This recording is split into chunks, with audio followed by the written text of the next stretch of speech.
think it's huge. I don't think it's as big as we might think, though, because he's already gotten the playoff win, and he did it in way more adverse situation. This is 2019 playoffs. I've brought this up many times. Everyone says Kirk Cousins can't win a big game.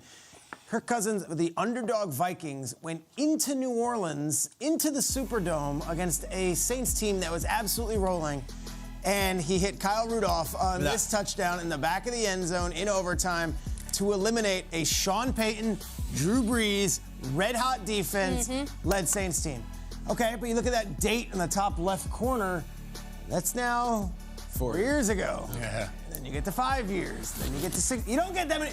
Cousins is not a 25-year-old quarterback. He's not. To me, it's if not now, when. Like, this is a good Vikings team. You've got a home game. The NFC is wide open. Everyone would say, well, no, the Eagles crushed them and the Cowboys crushed them. Where are the playoffs? Have you seen the Cowboys play lately? Have you seen the Eagles play lately? I love Brock Purdy, but the 49ers don't have an absolute sure thing when it comes to experience in big games. You look around the quarterback landscape, like a win here, okay, got that out of the way. We beat a good Giants team, and that's now my second career playoff win, and now we can build. And hey, guess what? We had a pretty good year. We're 14-4 right now. Yeah. To me, it's the perfect way to silence critics on one end, that you can't win the big one, and on the other end, hey, a little bit of confidence. Let's go on the road. We could beat anybody. Let's rock. I think Cousins' win in New Orleans gets overlooked because it's been so long.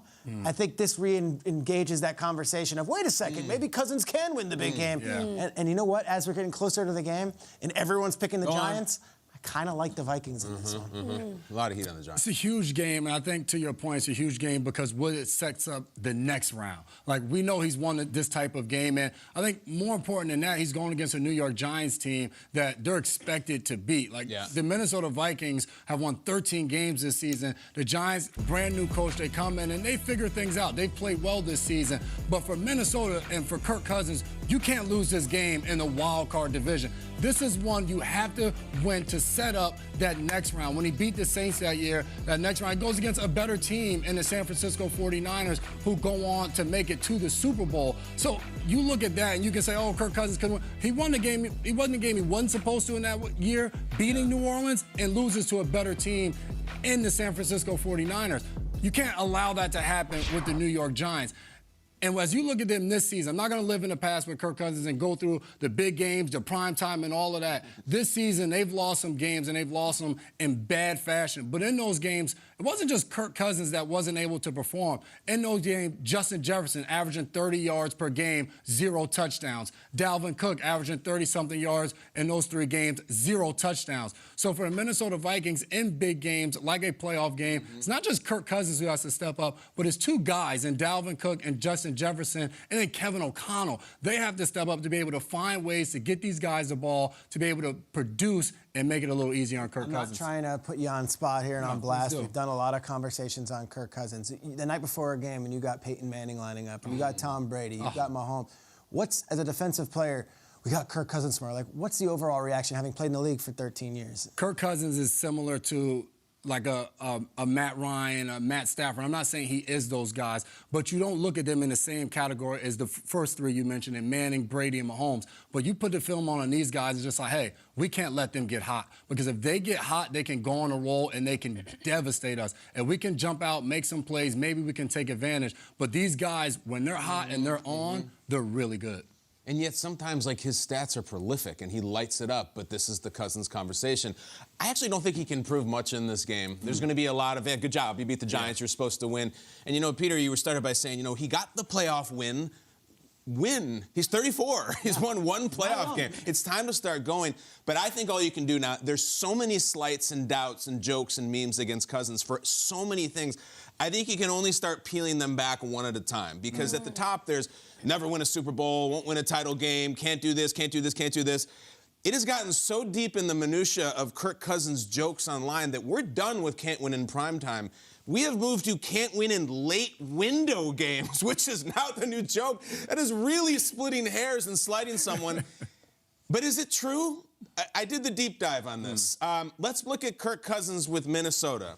Late window, not prime time. I'm talking about... I've got so many I need to know if Buck and Aikman are on the call and Nance and Romo. I don't want any C team or D team broadcast crew. This matters to me. You need a 4 o'clock Likely it's not an A team. Yes. This is a 4 o'clock with Minnesota. So it's not the 1 p.m. kickoff. This is a afternoon late window game with Minnesota. He's 5-9. Average loss by 15 points. 2 massacres this season that Peter already talked about as the Cowboys and Packers. So that's just Minnesota. Let's go back to Washington. Kirk Cousins, quarterback of Washington. Late window games. Guys, 2-9. 2-9. Now this is you get. There's only 3 or 4 games in the late window. More eyeballs. Yeah. Buck and Aikman. 2-9. I hope you're proud of me. Let's go back to Michigan State, guys. Let's go back. We looked at the 3:30 p.m. Eastern kickoffs as a very successful quarterback for Michigan State. Call. You're right. Sean McDonough. Yep. Kirk Cousins. Holly Rowe. He never lost to Michigan. He beat Russell Wilson on a Hail Mary in the last play of the game against Wisconsin. In the late window, Kirk Cousins, 3-6. 3-6, guys, for a grand total of 10-24 when it is later in the day. Now, that does not sound like some little fluke or some coincidence. Wow. Look, you know Kirk Cousins, I'm sure he's an early riser. Got to get the campers up. We're wasting daylight. And maybe by the time the afternoon comes around, he's in a different place physically or mentally. But as the world's leading Kirk Cousins fan and apologist, I can tell you that a 10-24 record in the late window is incriminating. And guess where he plays this weekend? He plays in the late window to try to go 11-24 since he came out of high school. You're a night owl in a lot of ways. What would be your advice to someone who just, starts the day great and then teeters off a little bit? You got a power nap. You got to get that power nap in. Light blanket, never in bed, on a couch. If you're going to go in the bed, you go on the bed. Light blanket, give me a little fan, and if there happens to be professional golf on, which is not a lot this year, maybe play a video of it, you go right to sleep. That's but he needs, true. It's just like plugging your phone in, Peter. I'll throw it back to you. You need to plug that phone in for at least 20 minutes in the early afternoon or you're screwed late at night. Power nap, Kirk. Let's go, buddy. Night owl. Man, but his power nap would have to happen at like 10 a.m. Kirk Cousins is definitely like a messy bed, messy head kind of guy, like make the bed, win the day kind of dad. Like he definitely has all those things going on. Yes. Late window. I'm shook right now because, man, the qualifications, you are right, for what we people, anybody that is a fan of the Vikings, have been knocking Kirk Cousins on. The list is long. The list is long. I got ripped a couple weeks ago because pre-Packers game, I asked our prolific production crew to show me the highlights of the Cowboys game from earlier this season. And what I had said was, you just had these great wins. You just had these great comebacks against the Colts and back-to-back field goal, walk-off field goals is amazing. Don't do a backslide. Don't slide back. And I got killed. And what happened? We go out against the Packers and it wasn't pretty. He needs help. I'm back to Jason's point. Justin Jefferson. I mean, he needs help. It's not. Is it just on Kirk or is it not? This is where you're splitting hairs here. You can't have this happen again. I'm sorry. I'm a rip the Band-Aid kind of person. Open wound. Air it out. Get the bacteria out of there. Here you're looking at it. It was ugly.